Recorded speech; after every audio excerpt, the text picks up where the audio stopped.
제가 PPT를 마무리했는데 실수를 했나 봐요. 찬송가 부를 때 찬송이 좀 바뀌었습니다. 참 좋으신 주님의 은총과 평화가 오늘도 저와 여러분 가운데 함께 계시기를, 우리의 앞길 가운데 부활하신 주님이 늘 동행하심이 우리의 믿음이 되고 우리의 고백이 되고 우리의 삶의 능력이 되는 복된 삶을 걸어가시기를 주의 이름으로 간절히 축원합니다. 성경은 주님의 부활을 믿고 경축하는 우리들을 부활의 증인 공동체 이렇게 정의를 합니다. 그렇다면 여러분, 교회라는 것은 예수의 부활을 믿고 또한 예수의 부활을 증거하는 공동체일 때만, 또 그런 공동체로서만 존재의 의미를 가진다고 말씀드릴 수 있을 겁니다. 자, 그렇다면 과연 지금 우리는 무엇으로 예수의 부활을 증거하고 있을까요? 여러분은 어떻게 예수의 부활을 증거하십니까? 근거가 뭐죠? 우리가 부활의 절기를 지키고 그렇게 또 주님이 부활하셨다라고 사람들에게 소식을 전하는 것, 그것만으로 증인으로서의 저와 여러분들의 우리 교회의 존재감이 충분하다고 할 수 있을까요? 100번 양보해서 정말 그것만으로도 충분하다 그렇게 말씀한다면 좋습니다. 그렇다면 과연 우리의 그런 증언이라는 것은 정말 믿을 만할까요? 지난 우리 과거의 시간들이 우리 사회를 참 어렵고 힘들게 만들고 있죠. 우리 계엄과 대통령 탄핵을 지나왔습니다. 그리고 지금도 그와 관련된 재판들이 한창이죠. 그 과정에서 우리는 수없이 많은 증인들의 모습을 보게 됩니다. 하나같이 증언하기 위해서 나온 증인들은 자신들의 증언이야말로 틀림없는 사실이다라고 말합니다. 하지만 우리는 알고 있죠. 분명히 그들 중에 누군가는 참을 말할 거고 또 어떤 이는 거짓을 말할 겁니다. 그러니 증인이란 도대체 뭘까? 의문을 던지지 않을 수가 없어요. 게다가 우리 또한 증인으로 부름을 받았으니 더욱 그렇습니다. 우린 과연 믿을 만한 증인일까? 부활절 기간에는 여러분, 지난주도 우리가 부활절기 때 성설가 이제 봉독하며 읽으시면서 눈치를 채셨겠지만 부활 주간에는 일독서 본문으로 구약 본문을 읽지 않습니다. 복음서도 올해가 누가의 해이기 때문에 누가복음을 읽어야 되지만 요한복음을 읽습니다. 자, 오늘도 사도행전 말씀이 일독서 본문으로 주어졌습니다. 5장 말씀이죠. 오늘 주어진 사도행전 5장 말씀은요, 산헤드린이라고 하는 공의회 앞에 불려갔던 베드로와 사도들이 재판받는 장면이 소개되고 있습니다.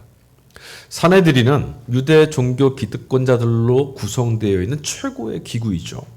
의결기구이며 재판기구입니다. 제자들이 지금 재판을 받게 됐습니다. 그 까닭은 오늘 본문의 말씀을 보니까 이거였습니다. 예수의 이름으로 그들이 가르쳤다. 사도들이 무언가를 가르쳤다면 그 내용이 뭘까요? 뭘 가르쳤을까요, 여러분? 예수님이 그러하셨듯, 그걸 뭐라 그러죠?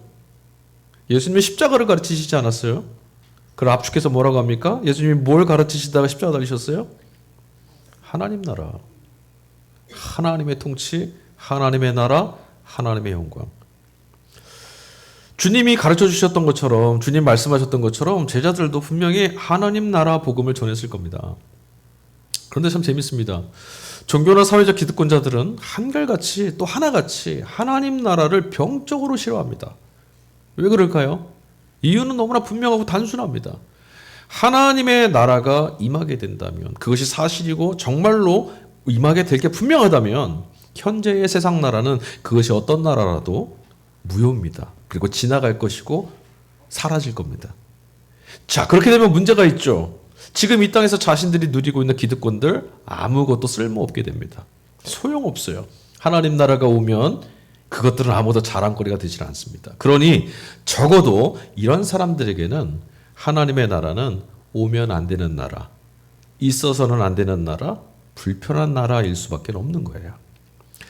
하지만 오늘 제자들이 재판과 신문이라고 하는 이 궁박한 상황에 떨어진 것은 그렇게 하나님 나라를 전했기 때문만은 아니었어요. 더 본질적인 이유가 있습니다.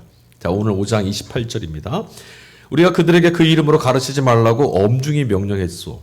그런데도 그대들은 그대들의 가르침을 온 예루살렘에 퍼뜨렸소. 그대들은 그 사람의 피에 대한 책임을 우리에게 씌우려 하고 있소. 자, 이들이 지금 이 제자들을 불러들이고 재판하고 있는 이 산헤드린에 있는 기득권자들이 얼마나 음험하고 사특한 무리들인지가 고스란히 드러나는 대목입니다. 지금 대제사장이 신문하고 있는 거거든요. 그런데 이 내용 안에 가만히 들여다보세요. 뭔가 이상하지 않습니까? 형사재판을 하기 위해서 이들을 불러왔다면 당신의 죄가 무엇인지 죄목에 대해서 또 어떤 법을 어겼는지 법에 대한 이야기가 언급돼야 돼요. 근데 그들의 신문 내용에는 무슨 죄를 진 건지 무슨 법을 어겼는지 하나도 언급하지 않고 있어요. 그냥 뭐냐? 권위에 기대어서 강압하고 협박하고 윽박 지르는 것만 있어요. 그러니까 내용을 보면 이거죠. 그냥 제자들이 꼴보기 싫고 그들 때문에 지금 불편해 있다라는 거예요. 그 감정이 막 드러나고 있지 않습니까? 왜 그렇게 말하고 다니냐? 이유는 하나입니다. 그 이름으로 말했기 때문이죠. 그러니까 지금 상황은요. 너희도 그 이름 누굽니까? 예수. 예수님처럼 불온하고 위법한 생각을 가진 한패거리라고 몰아가려고 하는 거예요. 그들의 겁박은 아마도 제자 공동체의 마음을 얼어붙게 만들기에 충분했을 겁니다. 왜냐하면 이 사내들인이라고 하는 기득권자들, 지금 우리 사회도 똑같습니다. 권력자들에 의해서 한번 낙인 찍히게 되면 이 유대 사회에서는 억압, 핍박, 괄시, 차별, 소외 벗어날 수가 없어요. 사람 대접으로 받을 수가 없고요.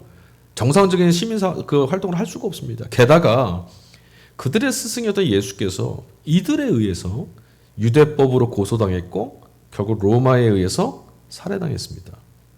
그런데 오늘 이 서슬퍼런 재판장에 불려 나온 거예요.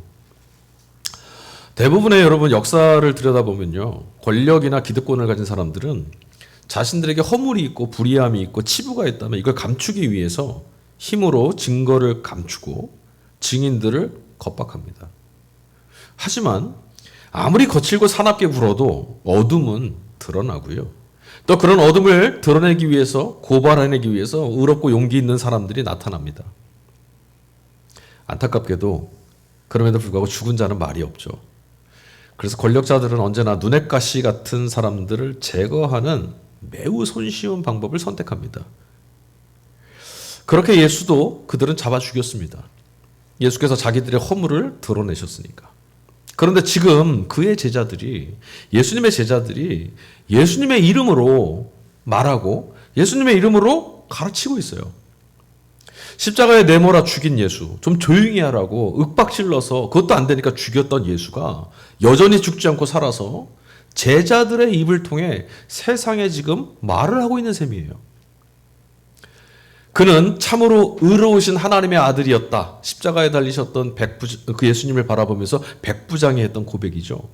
그 고백처럼 어느 순간인가부터 군중들 사이에 야, 예수가 옳았던 거 아니야? 저 사내들이니 저 권력자들이 저 제사장이 틀린 거 아니었어? 이런 소문이 돌기 시작했어요. 자, 그렇게 되면 문제가 되죠. 저들이 틀렸고 불의하게 재판한 자들이며 불법한 사람들이고 하나님의 아들을 살해한 이들이 되고 마니까. 묻어버리려고 했던 과거가 자꾸만 자신들의 정체를 실체를 들춰냅니다. 기득권을 위협하고 있으니 더 이상 두고 볼 수가 없는 거예요. 그래서 이들을 불러들였어요. 제 버릇을 남주지 못하죠. 결국 선택하는 건 똑같아요. 여차하면 너희도 죽일 거야. 제자들을 협박합니다.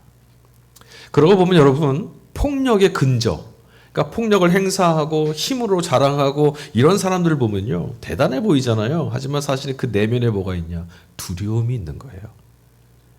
그러니까 의스대고 다니는 조폭이나 힘 자랑하고 권세 자랑하는 사람들 보면 저는 참 겁이 많고 속이 비어 있구나 이런 생각이 들어요.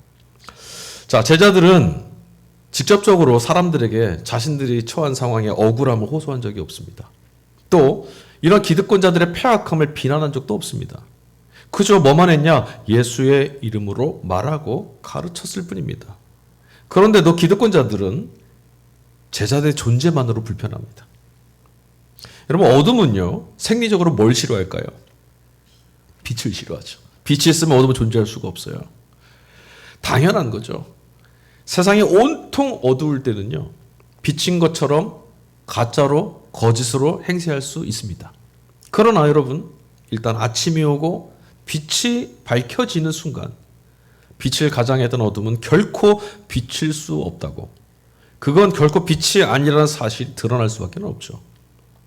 여러분 증인이라는 존재, 증인의 의미는 바로 여기에 있습니다. 증인의 가치는 무언가를 말하거나 무언가를 해내는 것에 있는 것이 아닙니다. 두 눈으로 똑바로 보고 들은 이가 있다는 것만으로 저 사실을 들어서 분명히 듣고 그것이 분명하다라고 말할 수 있는 그 사람이 존재한다는 것만으로도 무엇이 거짓인지 또 참인지, 무엇이 빛이고 무엇이 어둠인지가 드러날 수밖에 없습니다. 그래서 음험하고 사특한 이들이 증인을 싫어하는 겁니다. 증인이 있으면 곤란합니다. 제자들은 주님이 어떻게 하나님의 아들로서 말씀하셨고 가르치셨고 행하셨으며 살아가셨는지, 또 하나님 나라 복음을 전하다가 어떻게 이 불의한 이들에 의해서 죽임당하셨는지, 하나님은 어떻게 그를 죽음으로부터 일으켜내셨는지를 똑똑히 보았습니다. 그러니 보았으니 증인이 아닐 수 없고 증인이니 본대로 말할 수 밖에는 없었던 겁니다. 그들은 그저 증인이었을 뿐입니다. 불법과 불의한 이들에게는 예수의 증인으로서 제자들의 걸음이 고스란히 그들에겐 바름과 정의가 무엇인지 빛은 무엇인지를 일깨우는 가시가 되었습니다. 그런가 하면 이 제자들의 걸음, 증인의 걸음은 그들이 거하는 곳, 그들이 만나는 이들, 서러움과 핍박에 억눌려 있는 이들에게는 여전히 하나님의 자비와 하나님의 긍휼이 있다라고 하는 위로가 또 됐습니다. 제자들의 걸음이 그들이 힘이 있고 능력이 있어서 대단한 사람이어서 그런 일들을 이룬 게 아닙니다. 권력자들을 부끄럽게 만들고 연약한 이들을 다시 일어서게 만드는 거 제자들의 능력이 아닙니다. 제자들은 증인으로서 자신들이 기대고 있던 것이 진리였고 그들이 따르고 있던 이가 예수이기 때문에 가능했던 결과였던 거예요. 오늘 본문에서 정말 중요한 게 뭔지 아십니까? 그렇게 본다면 제자들이 말했다, 증언했다 이게 아니라 예수의 이름으로 그들이 가르쳤고 그들이 말했다. 여기가 핵심인 거죠. 자, 사람들은요, 증인이라고 하면은 말하는 사람으로 쉽게 생각합니다. 그렇죠, 여러분? 증인은 뭐 하는 사람입니까? 증인 딱 하면 말하는 사람, 변증하는 사람, 소개하는 사람 이렇게 생각하죠. 그러니까 자연스럽게 증인은 어떤 사람이어야 되냐? 말 잘하는 사람이 좋은 증인이겠구나 이렇게 생각합니다. 그런데 여러분 그거 아세요? 증인은요 오히려 말을 잘하는 사람이면 안 됩니다. 여러분들은 법정에 안 가봤어서 모르죠. 저는 가봤거든요. 죄져서 간 게 아니라 예전에 전공이 그거였어요. 법정에 가면 판사들이 잘 듣는 것 같아도요 어떤 사람의 말은요 거의 관심을 안 가져요. 장황하게 설명 계속하고 장황하게 이것저것 말하는 사람 저거 진짜인가 봐 우리는 생각하는데 판사는 듣지 않습니다. 아 저거 뭔가 좀 덧붙이고 있구나. 증인은요 자신의 그 생각이나 불필요한 말들을 자꾸 덧붙이면요 진실과 사실이 자꾸 가리워져요. 여러분 한번 생각해 보십시오. 진실이라는 것은 복잡하지 않습니다. 담백하고요 분명하고요 단순합니다. 사실이니까요. 거기다 뭘 덧붙일 필요가 없어요. 진짜인데요. 이거 한마디면 끝나잖아요. 그래서 얼마나 말 잘하고 얼마나 잘 증언하느냐가 아니라 그 증인이 무엇에 그리고 누구의 증인이냐 이게 훨씬 더 중요한 거예요. 오늘 본문 사도행전 5장 32절 우리는 이 모든 일의 증인이며 하나님께서 자기에게 복종하는 사람에게 주신 성령도 고라십니다. 제자들은 자신들이 어둠과 겁박과 위협에도 무너지지 않을 수 있었던 것, 진실에 기대어서 증언할 수 있는 증인일 수 있었던 것이 성령께서 그들 자신이 진실에 기대고 있고 하나님의 뜻을 따르고 예수의 편에 서서 주님께 잇대어 걸어가고 있다라는 것을 입증해 주시고 그들에게 용기를 북돋아 주셨기 때문이라고 고백하고 있습니다. 당연한 겁니다. 왜냐? 성령은 진리의 영이시니까요. 거짓을 말하는 이들에게 성령은 함께하지 않습니다. 고통스럽고 외로워도 진실과 정의로움에 기대어서 걸어가고 있는 이들 그들의 걸음을 밝히고 그들의 걸음을 용기 있게 북돋아 주시는 분이 바로 성령입니다. 자, 그렇다면 여러분 제자들은 예수 안에서 무엇을 본 증인일까요? 성령에 의해서 하나님이 써내려 가시는 역사의 마지막을 엿보았던 사람이 있습니다. 오늘 서신서를 읽었던 요한계시록, 그 계시록을 기록했던 사도 요한입니다. 오늘 이 독서 요한계시록 1장 5절 말씀을 보니까 이런 말씀이 써 있어요. 또 신실한 증인이시요 죽은 자들의 첫 열매이시요 땅 위의 왕들의 지배자이신 예수 그리스도께서 내려주시는 은혜와 평화가 여러분에게 있기를 빕니다. 여러분 좀 색다른 표현 있지 않습니까? 평상시에 우리가 잘 익히 익숙했던 예수님에 관한 표현과 다른 표현, 뭔가 어색한 표현 있지 않으세요? 신실한 증인이시오. 사도 요한은 죽으셨으나 다시 사심으로 모든 잠자는 자들, 죽은 자들의 첫 열매가 되신 예수님이야말로 하나님의 나라, 구원, 이것이 사실이라는 것을 드러내는 신실한 증인이시다. 그러니까 예수님은 우리에게 어떤 분이시냐? 하나님을 증거하는 유일한 증인이시다. 믿을 만한 증인이시다라는 말을 하고 있어요. 정말 여러분 예수님은 우리를 위한 참된 증인이십니다. 하나님을 위한 증인이 아니라 우리를 위한 증인이에요. 하나님은 증인이 필요 없어요. 하나님이시니까. 다만 우리죠. 우리가 하나님을 신뢰할 것이냐 말 것이냐, 그럴 수 있느냐 없느냐, 그건 증인이 필요한데 정말 믿을 만한 증인이 필요해요. 예수께서 그러신 분이라는 거죠. 그분은 말씀하신 그대로 보여주셨고, 말씀하신 그대로 사셨고, 말씀하신 그대로 죽으셨고, 말씀하신 그대로 부활하셨어요. 그러나 여러분 이제 우리는 그 예수님을 영생과 구원이 하나님께 있다, 하나님은 구원하시는 분이시다는 것을 드러내는 참되고 진실한 증인으로 받아들일 것인지, 저 증인 믿지 못하겠다, 거부할 것인지 선택해야 합니다.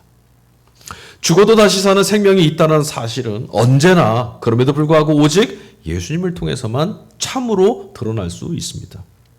다른 누구도 죽어도 다시 사는 생명이란 걸 우리에게 증거할 리가 없어요. 물론 여러분 그럼에도 불구하고 그래도 이 예수를 증인으로 믿기는 좀 곤란하다, 아직은 잘 못 믿겠다 하는 분들이 있을 겁니다. 그때도 그랬습니다. 그러면 답답하잖아요, 이쯤 되면. 하지만 사도 요한은 조급하지 않습니다. 오늘 계시록을 좀 더 읽어볼게요. 1장 7절입니다. 보아라, 그가 구름을 타고 오신다. 눈이 있는 사람은 다 그를 볼 것이요 그를 찌른 사람들도 볼 것이다. 땅 위의 모든 족속이 그분 때문에 가슴을 칠 것이다. 꼭 그렇게 될 것입니다. 아멘. 여러분 이런 말씀을 읽으면 그날은 정말 놀랍고 신비로운 일들이 벌어지는구나, 이 장면이 막 그려지시고 이것만 우리 정보로 남게 될 거예요. 그런데 여러분 보세요. 구름을 타고 그가 오실 것이다. 이게 무슨 말씀입니까? 예수님은 역시 달라. 사람이 구름을 타고 오는 신묘막측하신 분이야.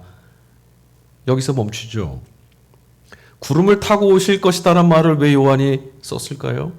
아니 왜 요한에게 그런 모습을 환상으로 보여줬을까요? 그 뒤에 다 이어져서 나와요. 구름을 타고 오신다는 말씀은요, 뭔가 비밀스러운 걸 얘기하는 게 아니에요. 세상 만민이 모두가 볼 수 있게 드러나신다는 얘기예요. 예수님이 이 땅에 처음 오실 때는 마구간에 요셉과 마리아의 가정에 찾아오셨어요. 아무도 몰랐어요. 근데 그날에는 구름을 타고 하늘로부터 임하신대요. 그 땅 아래 있는 모두가 볼 수 있어요. 부인할 수가 없어요. 그런 방식으로 예수님은 오실 거다. 그런 방식으로 하나님의 나라는 열리게 될 거다. 그게 정말이냐, 믿을 수 있냐 없냐, 이런 변명을, 이런 의문조 다 던질 수 없고 다 인정할 수밖에 없게 그런 일이 벌어질 거다라는 말씀이죠. 결국 요한은 지금 어떤 마음을 갖고 있냐, 하나님에 의해서 예수님이 부활하셨던 것처럼 진실은 가리워지거나 은폐되지 않고 다시금 하나님에 의해서 반드시 드러나게 될 것이라는 이 믿음에 운명을 걸고 있어요. 여러분 우리는 굉장히 조급해요. 우리가 뜻하던 대로 복음이 전파되지 않고 교회가 부흥하지 않고 사람들이 예수 믿지 않고 이런 일들을 보시면 이거 어떻게 하면 좋을까? 이거 앞으로 교회를 어떻게 하면 좋을까? 세상이 어떻게 하면 좋을까? 막 불안하고 조급해요. 근데 성경의 사람들은 그러지 않았습니다. 그저 하나님이 맡기신 한 걸음에 순응함에 걸었습니다. 그 뒤는 하나님이 이루실 거다. 이게 믿음이에요. 우리도 마찬가지죠. 저와 여러분들에게 주어진 한 걸음, 남들이 알아주든 알아주지 않든 교회나 세상에서 중요한 걸음이든 아니든 하나님 우리 각자의 삶을 주셨어요. 그럼 우리 한 걸음 걸으면 돼요. 나머지는 하나님이 이끌어 가실 거예요. 자, 이제 마지막으로 복음서 말씀을 통해서 그럼 과연 부활의 의미가, 참된 의미가 뭘까 좀 살펴볼게요. 복음서 말씀, 요한복음 말씀은요, 20장 말씀, 오늘 주어진 말씀은 주간의 첫날 저녁이라는 말로 시작합니다. 복음서는요, 장소, 시간 이런 거 그냥 허투루 쓰지 않아요. 의미가 있어요. 여러분, 주간의 첫날, 그럼 무슨 요일일까요? 주간의 첫날이면. 네, 맞히셨어요? 주일이에요. 왜냐? 당시의 유대인들에게는 안식일, 토요일이었는데, 안식일은 어떤 날이죠? 창세기에서 보면 모든 창조를 이루신 마지막 날이 안식일이었잖아요. 그러니까 유대인들은 한 주의 마지막은 토요일이었어요. 그러니까 한 주의 마지막을 지난 주간의 첫날의 시작이면 주일이죠. 맞죠? 그 주간의 첫날 무슨 일이 벌어졌습니까? 그 주간이 어떤 주간입니까? 무슨 일이 벌어진 주간의 첫날일까요? 그냥 첫날이 아니라 주간의 첫날, 그 주간의 첫날이에요. 맞습니다. 주님이 부활하신 그날입니다. 주님이 이날 새벽에 부활하셨어요.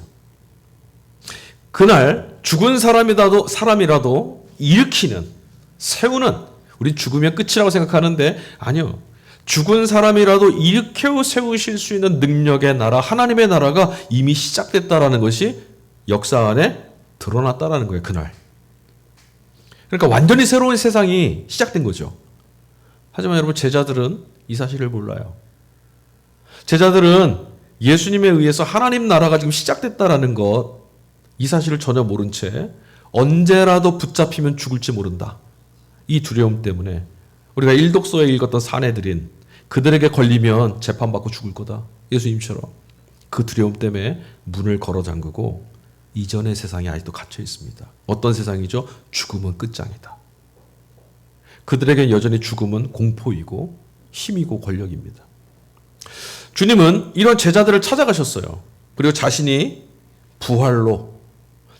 부활하신 사건, 그걸 보여주심으로 하나님의 나라가, 하나님의 통치가 시작됐다라고 하는 기쁜 소식을 제자들에게 전해줬어요. 기쁜 소식을. 제자들에게 주님이 무엇을 먼저 하신 거죠? 당신이 제일 먼저 신실한 하나님 나라의 증인이 되주신 거예요. 자, 봐라. 하나님 나라가 시작됐지 않냐? 지금까지와는 완전히 다른 세상이 시작됐으니 염려하지 마라. 나를 잡아 죽였던 저들을 두려워하지 말아라. 하나님의 통치가 시작됐다. 이거 말씀하신 거죠. 그게 20장의 부활에 관한 예수님이 제자들을 찾아가신 사건의 내용들이었어요. 그런데 여러분, 오늘 이 20장의 말씀을 읽다 보면 참 유독 특별하게 눈에 보이는 재미난 단락이 있습니다. 23절이에요. 아마 여러분 눈여겨 잘 안 읽으셨을 거예요. 우리가 부활하신 예수님의 감격스러운 부활 하다 보니 23절을 그냥 스쳐 지나가셨을 거예요. 이렇게 돼 있어요. 너희가 누구의 죄든지 용서해 주면 그 죄가 용서될 것이요 용서해 주지 않으면 그대로 남아 있을 것이다. 성령을 받으라. 이 말씀이 이어지거든요. 근데 갑자기 이 대목이 뚝 들어왔어요. 부활 이야기, 부활에 관한 말씀을 하시다가 뜬금없이 죄사함, 이 말씀 한 구절이 툭 끼어든 거예요. 매우 어색하지 않습니까? 그러지 않습니까? 자연스러우세요? 예수님께서 지금 제자들 찾아가셔서 당신을 배반하고 배신하고 도망쳤던 이 제자들, 이 나쁜 놈들 타박하고 민망하게 하시려고 하신 말씀일까요? 아니면 무언가 그들에게, 우리에게 미처 드러나 있지는 않지만 숨겨놓은 허물과 과실이 있어서 그걸 좀 고발하시려는 걸까요? 이 23절은 왜 끼어들었을까요? 이 문제를 해결하려면 요한복음의 마지막 결론인 그 뒤에 이어진 21장을 우리가 염두에 둬야 돼요. 우리가 이제 부활절기 내내 이제 21장까지 읽을 건데, 부활하신 주님을 만나게 되는 아주 감동스럽고 감격스러운 제자들과 예수님과의 그 만남의 장면, 거기에 이어지는 21장을 읽어보면요, 앞서서 보았던 제자들의 모습과는 전혀 다른 매우 실망스러운 모습을 우리가 보게 됩니다. 21장이 시작될 때 수제자였던 베드로, 또한 그와 함께했던 일행들의 모습이 어디서 발견되냐? 디베랴 호숫가에서 발견돼요. 디베랴 호수는 갈릴리 호수의 다른 식의 이름입니다. 대체 그들이 거기서 뭐하고 있었을까요? 부활하신 주님을, 그 부활의 소식을 전하려고 거기 갔을까요? 하나님 나라 복음을 전하기 위해서 뛰쳐나갔던 걸까요? 왜 거기 가 있죠? 요한복음 21장 3절, 시몬 베드로가 그들에게 말하기를 나는 고기를 잡으러 가겠소. 우리 표현으로 더 쉽게 말씀드릴게요. 나는 고기나 잡으러 가야겠다. 처음 주님을 만나기 이전에 베드로 어부였습니다. 그러니까 주님 만나기 이전의 삶으로 돌아갔다는 얘기예요, 지금. 이건 도무지 부활하신 예수를 경험한 사람이라고는 도무지 볼 수 없는 그런 장면 아닙니까? 여러분이 부활하신 예수를 목격했다면 여러분의 삶이 어떻게 바뀌겠어요? 근데 지금 베드로는, 제자들은 그냥 일상의 삶으로, 아니 예수 만나기 이전의 삶으로 다 돌아갔습니다. 예수님 만나고 하느님 나라를 향해 예수님과 함께 꿈꿔왔던 그들의 모든 꿈과 기대는 다 깨져버린 것 같습니다. 정말로 죽은 자가 다시 살아나는 이 부활이라는 것, 그런 하나님의 나라라는 게, 야, 정말로 손에 잡기가 이렇게 어려운 건가? 의문이 듭니다. 이제 무슨 수로 이들 안에서 하나님의 나라, 구원에 대한 열정을 다시 일으켜 세울 수 있겠습니까? 심지어 부활하신 예수를 목격했음에도 이 지경인데 그들 안에서 어떻게 하나님 나라에 대한 믿음과 감동과 감격을 다시 일으켜 세울 수 있겠냐는 거예요. 그때 제자들을 찾아오신 것이 예수님이었죠. 주님이 다시 그들을 찾습니다. 디베라 바닷가로. 요한복음의 결론은요, 그 21장의 내용, 여러분 머릿속에 딱 기억나시는 단락 있죠? 베드로를 향하신 예수님의 말씀. 내가 나를 사랑하느냐? 이 물음을 통해서 다시금 베드로를, 다른 제자들을 당신의 제자로 일으켜 세우시고 회복하게 하시는 것. 이게 요한복음의 결론이었어요.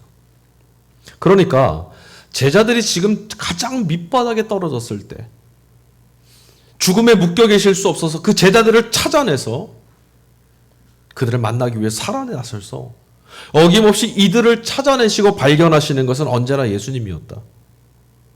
이들은 믿을 게 없어서 도망치고, 이들은 무서워서 도망쳤는데, 그들은 또 무너졌는데, 그런 그들을 버려둘 수 없어서 죽음으로부터 일어나 그들을 향해 달려가신 것이, 손 내미신 것이 언제나 주님이었다. 주님은 약속처럼 늘 당신의 사람들과 세상 끝날 때까지 그와 같이 내버려 두시지 않는다 그랬는데 정말로 당신의 사람들과 함께 하시더라. 아무리 깨진 일하고 아무리 터져버리고 상처난 인생이라 할지라도 다시 일으켜 세우시는 것, 이것이 바로 부활의 정신이라고 요한은 지금 그걸 말하고 싶었던 거죠. 누가 그 일을 하신다고요? 부활하신 예수께서. 그러니 그는 죽지 않았다. 이제 왜 요한이 23절에 죄와 죄사함에 관한 이야기, 너희가 죄에서 용서해 주면 다 사함을 받을 거다, 이 말씀을 왜 부활 이야기 안에 집어넣는지 여러분 조금 이해가 되세요? 아직은 좀 막연한가요?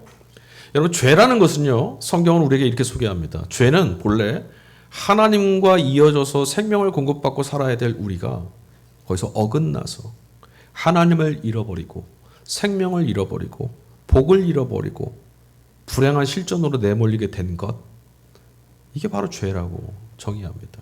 그러니까 너 도둑질했지, 너 거짓말했지, 이게 아니에요. 하나님께로부터 오는 생명과 복이 없어졌어. 그러니 안타까워. 이게 죄예요. 베드로를 비롯한 제자들 어떻습니까? 십자가라고 하는 죽음 앞에서 예수님과의 그 관계성에서부터 떨어져 나갔죠. 무서워서.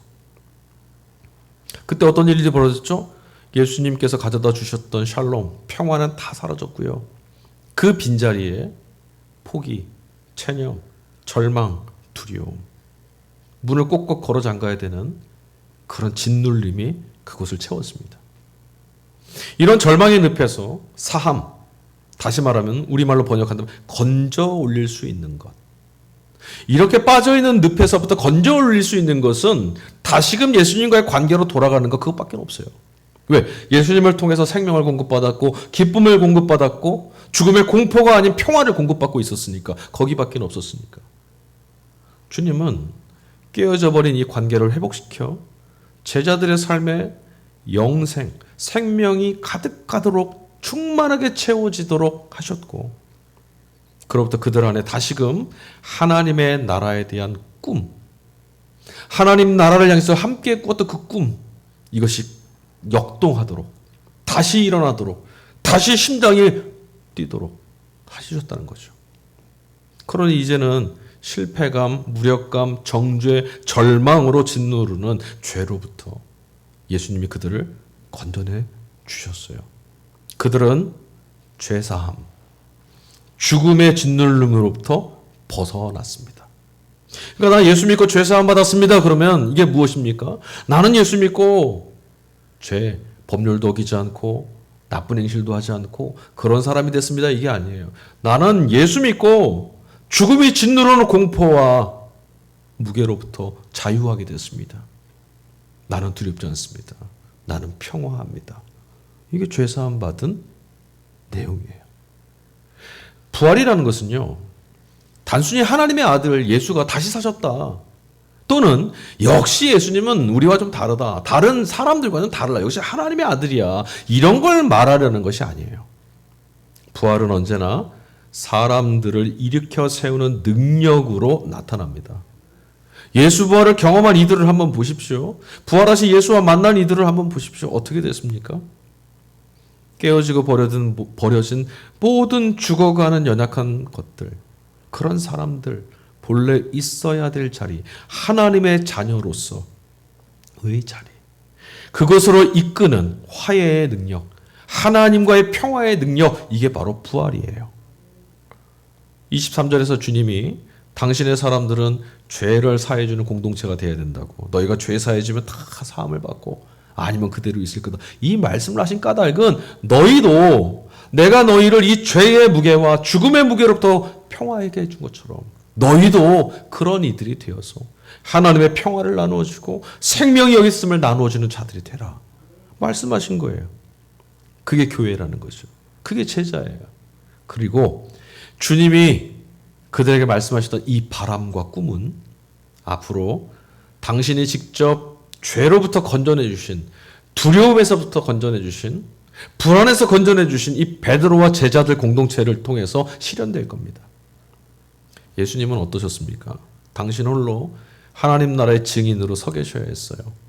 부활의 아침에도 주님은 홀로 계셨어요. 하지만 이제 당신께서 보여주셨던 그 꿈은 오늘 제자들로부터 저와 여러분 우리에게까지 이어져 있습니다. 여러분, 우리가 바로 모든 깨어진 삶에 내몰린 이들에게 죄사함, 하나님의 구원과 하나님의 평화, 그 복음을 전하는 증인으로 부름받은 사람이라는 사실, 여러분 이 사실을 반드시 기억하시길 바랍니다.